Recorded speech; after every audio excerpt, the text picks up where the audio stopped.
What's up, guys? It's Lionel the Builder back again with another episode. It's not an episode, back again with another video. And I just wanted to come up here and freestyle real quick a couple of realizations that I've had since starting this journey, this breaking into tech, becoming a software engineer. I'm a full stack JavaScript, TypeScript, React front end, Firebase back end developer working for a project management app currently, but I also have an entire freelance business that I have built on the side, and that was my way of breaking into tech. And for a long time, I thought that wearing many hats was the best thing to do.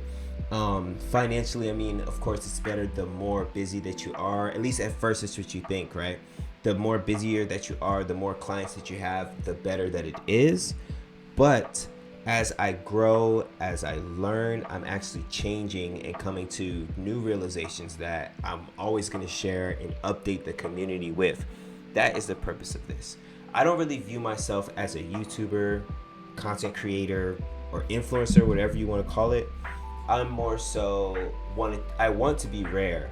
I want to only speak to a certain sector of people who resonate with this stuff that I'm sharing. You know what I mean? That's just to share that with you guys, that this is not, nothing is made up, nothing I ever do, or at least for now, nothing is scripted, nothing is edited really, nothing is planned even. Like, I just press record and I talk. It's more like a stream.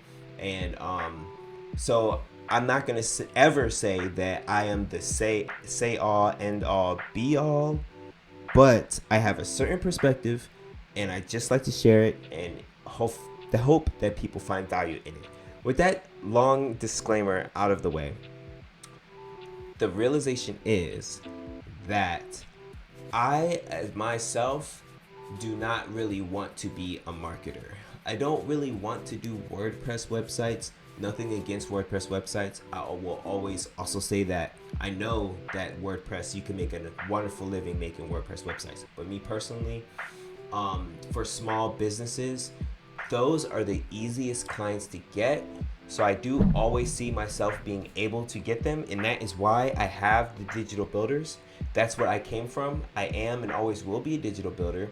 And since I am a magnet for these WordPress websites, then that's where I came from. That's how I got my foot into the industry. I will never turn any of that down. As the phone is ringing and people are reaching out to me, I'm going to get them and pass it to the team that I'm building, which is another great thing for having this YouTube channel, is that every single person who has taken on a project and contributed to it is a member of the digital builders. And that allows me to also focus on more so on what I want to do, and that's, at least currently for now, I want to sharpen my sword and my skills as a programmer, as a software engineer. And that comes with all of the getting better at debugging, getting better at reading documentation, because I'm realizing that reading documentation is an actual skill. I did not look at that as a skill before. It's just like, what, you're just reading. Everybody can read, right? But no, reading documentation is a skill, because people don't read documentation. It's hard to read documentation. It can be uncomfortable reading documentation. That's what I'm finding, just being honest with myself. I want to read documentation, or I should say, I know that I should read documentation, and it has saved me before when I have, but I'm not reading documentation in my free time, and I'm not setting out time specifically to read documentation as much as I should, probably because I in the past was spending so much time in Canva, spending so much time making content strategy plans and how to grow your customers and how to make your brand identity, your brand style sheet, keeping everything in Google Drive organized and a task, and preparing for meetings, responding to emails, being part of Zoom calls where you're talking about things that have nothing to do with code. It's nothing to do with coding. Where my interest is and where I would like for this year to focus on, I want to be better at coding. You know what I mean? And I'm an artist too. I'm a creative. You know, I come from photo, video, graphic design. So while I can, you know, and I know the time that it takes to make something high quality, something as a high quality design to attract customers, especially these days. If you want to stand out with all of the AI and Canva and easy stuff out there, you really gotta like love doing that. You really gotta play some music and really lock in. And I'm just not in that place right now, but I would love to be the point guard and to grow a community where, you know, everybody is with no school. You know, we going skill first. We going if you can do it first.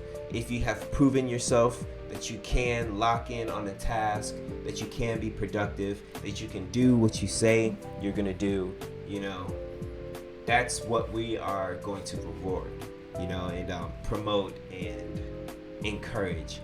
And it's just crazy, that shift in perspective, because before, when I first started, which I say that like that's a long time ago, that's like a couple months ago, I was saying, you know, everybody who's trying to learn the code, grab a marketing gig, reach out to whoever cuts your hair and tell them that you'll make them a WordPress drag and drop site. Now, honestly, I'm gonna say that because if you're not doing nothing else, at least do that until you're busy, you know, and then if you want to pivot, you can pivot.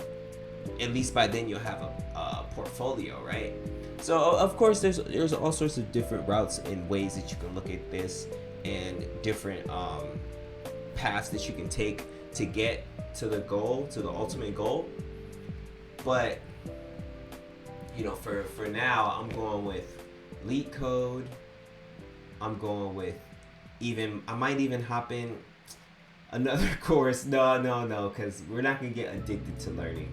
Man, that reminds me of a video, bro, that I started watching and I didn't finish. Maybe we should watch that now, because this is a lot of the things that I'm saying and the perspective that I'm coming with is coming from videos that I have started to watch and not finish. But yeah, let's hop into that, man. Let me see if I could do this real quick. I was playing League earlier. This is not set up, so bear with me for 1 second. Let's just pretend like this is live. It's not gonna take long. Shout out to the Discord. Can't quit learning to code. I really like that thumbnail.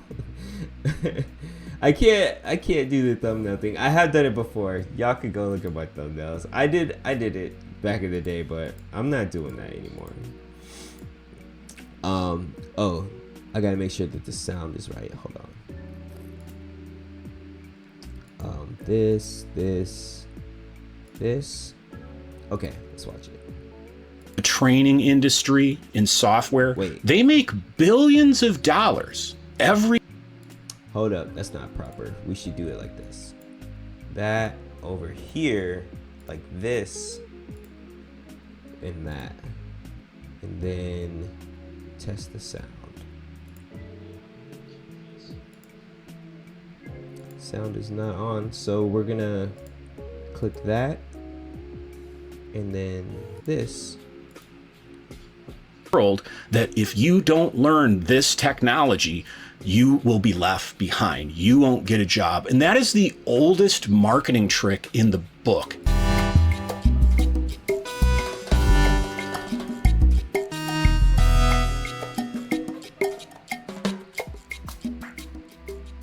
Whether you went to a university, a boot camp, or taught yourself, programming can be a lot of fun to learn. It lets you indulge your curiosity and gives you a big sense of accomplishment. But halfway through my career, I realized I was using learning as a form of procrastination. I wanted more money, more recognition, and more influence, but learning was the thing that was actually holding me back. After a while, I started to feel like I was drowning in learning just to keep up. In this episode, I'll show you how learning can actually become really destructive for you as a programmer. And in the second half, I'll give you some really practical strategies that you can use to know if learning is becoming a problem for you and it's actually the wrong time to do it. So how does learning technology become a problem? How can it actually destroy? We didn't really tap into that talk about tutorial hell, but I'm sure y'all have heard about that before, right? And about how learning it's so easy, it's so comfortable. The dopamine is right there. It's so structured. You know, like you start the course, you can see the ending of the course. When it's so much easier to do the things that are structured like that versus diving off into the unknown. Excuse me. For something in the unknown, like say you have an idea, a project that you want to start, right? There's so many unknown variables in there that the way that our brains work, we would procrastinate on that and would rather learn a course where you can see, you press play, the video ends at 15. You're on lesson 1, you get through these modules, you hit next lesson, next course, you know, and then you close it out. Even if it's taking longer, even if you have kind of already learned it, or if you're not really learning it or really practicing on your own, it's so much easier. These courses can be a form of entertainment. These courses can be a form of productive procrastination. And, you know, they can really kind of lull you into a sense of accomplishment when you're really just holding yourself back. And if you would have just started building, then you know what your course becomes: Googling, Stack Overflow, reaching out to mentors, talking to real people, talking to people in Discord, talking to ChatGPT and reading ChatGPT's responses, reading documentation. You can build your own real life course from working on it instead of, you know, Udemy. And that would be much, much, much more valuable. It will lock in, it will stay, and it will be the actual skill. Because it will never be perfect. Even after you finish that course, I don't think you're gonna think that you know enough still to start, right? Until you actually start. And then you realize that you will never know enough, but you will at least be building. You will at least be building something, and then next thing you know, you will be done. And that's why imposter syndrome is real, because you will say to yourself, I don't know what I'm doing, but I finished this thing because I did it piece by piece. I did every little thing, and now I have the full project is ready, it's done. But you'll know that deep down you can't do it with your eyes closed. And, you know, I guess that's just human nature. Your career. Well, the first sign that this is a problem, and you may see this in other people or you've experienced this yourself, is it's a form of procrastination. You can basically try to learn a new technology when it's really something you're doing to escape from something else you're already responsible for. I was getting ready to launch a new course for my clients this year to help them with career direction. And instead of working on the course, I got pretty close to done with it. And I realized there was a problem with limiting API requests on my website, for example. And though I could have figured out how to do it with the current technology, I found a way to do it easier with another technology. And so I started to learn a whole nother programming language, a whole nother framework, and migrate a big portion of my website to that technology, because I basically was deluding myself and I thought that I really needed to learn it, when really, if I would have just spent a little bit more time looking at the technology I was already using at that time, I could have just implemented it and used it then. So if you find yourself, and I'm going to talk about this quite a bit in the second half of this episode, using learning as an excuse when you know somewhere in the back of your head that it's really not time to learn, it can be a form of procrastination, and that can really damage your career, because instead of just getting stuff done, you now force yourself to be under a lot of pressure to learn something new. The second way that learning something or being an addict a learning addict and programming can destroy your career is when it becomes a sunk cost. And what I mean by this is you convince yourself that you need to learn some library, framework, technology, pattern because you might need to use it in the future. And then you never end up using it. And at that point, it is a sunk cost, meaning you wasted that entire effort that you spent learning it. So if you fall into learning addiction, that's one of the biggest, most damaging aspects of it is I think we convince ourselves we need to learn something. We spend an inordinate amount of time doing it. And then if we don't actually use it, we feel really depressed and frustrated and resentful, really with ourselves for having spent all that time when we didn't really need to. And the third way that being addicted to learning can really destroy your career is because everything you learn as a programmer declines in value over time. You know this. The first programming language you learned, if you're 7, 10 plus years in your career, you probably know there are other languages, other frameworks, other libraries, other approaches that are becoming more popular in the industry. And so the value of what you learned goes down. You know, I was driving in a car once on the way to pick up my daughter from her friend's house, and I heard this photographer on the radio.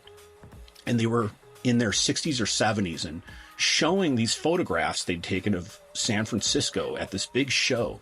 And they're being interviewed on the radio and they're asked all these questions.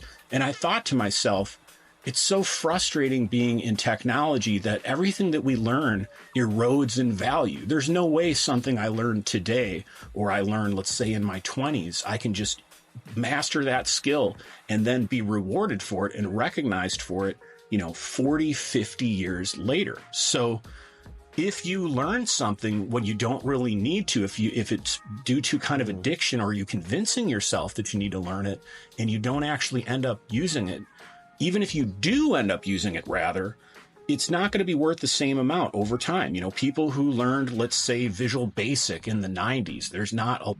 I agree with that. I'm very happy with JavaScript and React and where we're at right now, but I'm new. I'm a new guy, what do I know? I don't know anything, but I do love how you can use JavaScript on the front end and on the back end. It's so versatile. But that's my only thing, shout out to Healthy Software Developer, man. This is one of my favorite YouTube channels. I'm actually have a lot to do, so I'm not going to watch the whole video right now, but I will link it in the description. I only wanted this to be short. I kind of reminded myself of that. But thank you guys for watching. Glad that I was able to share that information with you. I'm Lionel the Builder. I'll see y'all next time. Peace. Like, share, and subscribe.